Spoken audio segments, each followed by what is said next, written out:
Halo adik-adik, berjumpa kembali dalam acara Renungan Kidi bersama saya dengan Kak Tika. Nah adik-adik, hari ini Jumat 11 April 2025, renungan kita berjudul Bersaksi di Gereja yang didasarkan pada Kisah Para Rasul pasal yang kedua ayat 22 sampai dengan 32. Nah adik-adik, sebelum kita mendengarkan firman Tuhan, kita berdoa dulu yuk. Mari kita berdoa. Tuhan, terima kasih untuk hari yang baru yang Tuhan berikan dalam hidup kami. Sekarang kami mau mendengarkan firman Tuhan.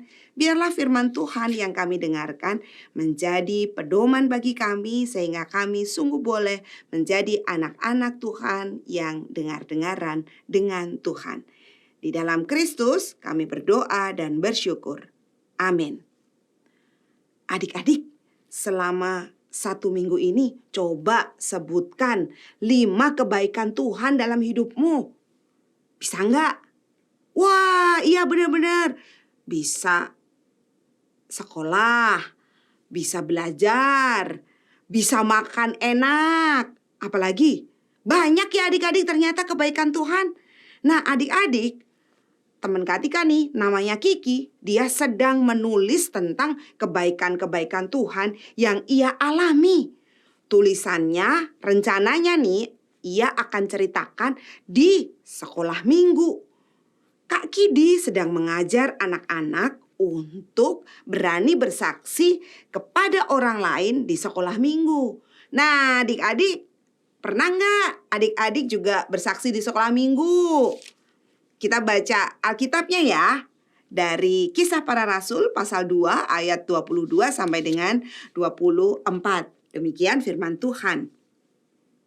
Hai orang-orang Israel, dengarkanlah perkataan ini. Yesus dari Nazaret adalah orang yang telah ditentukan Allah dan dinyatakan kepadamu dengan kekuatan-kekuatan mukjizat-mukjizat dan tanda-tanda ajaib yang dilakukan oleh Allah dengan perantaraan Dia di tengah-tengah kamu, seperti yang kamu ketahui.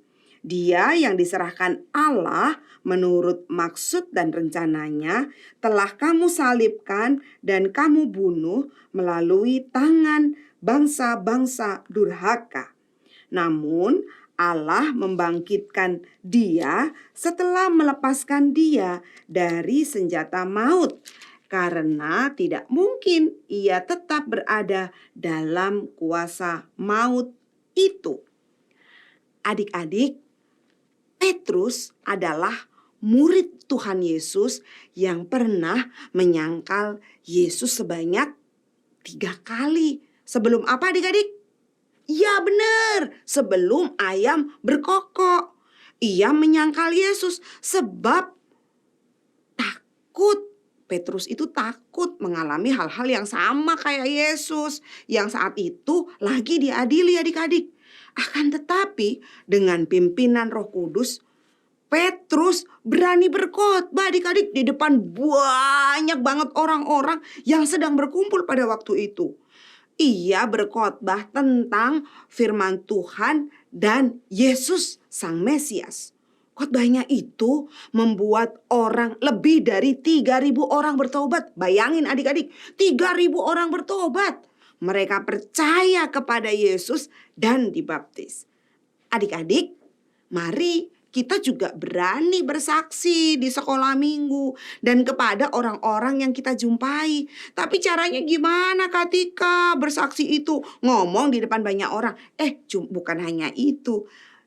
Caranya juga bisa salah satunya itu melalui perkataan kita, tapi juga perbuatan baik kita adik-adik.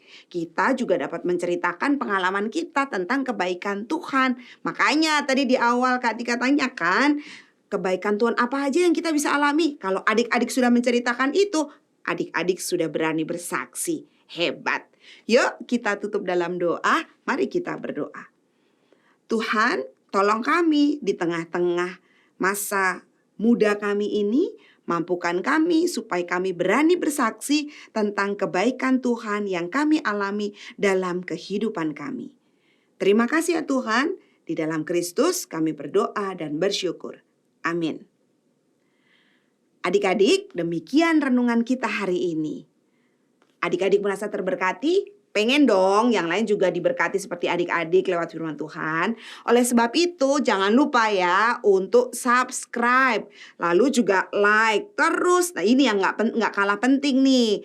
Bagikan kepada sahabat-sahabat kita yang lain. Temennya juga boleh, teman di sekolah, di gereja. Pokoknya bagikan deh ke semuanya. Oke? Tuhan memberkati kita.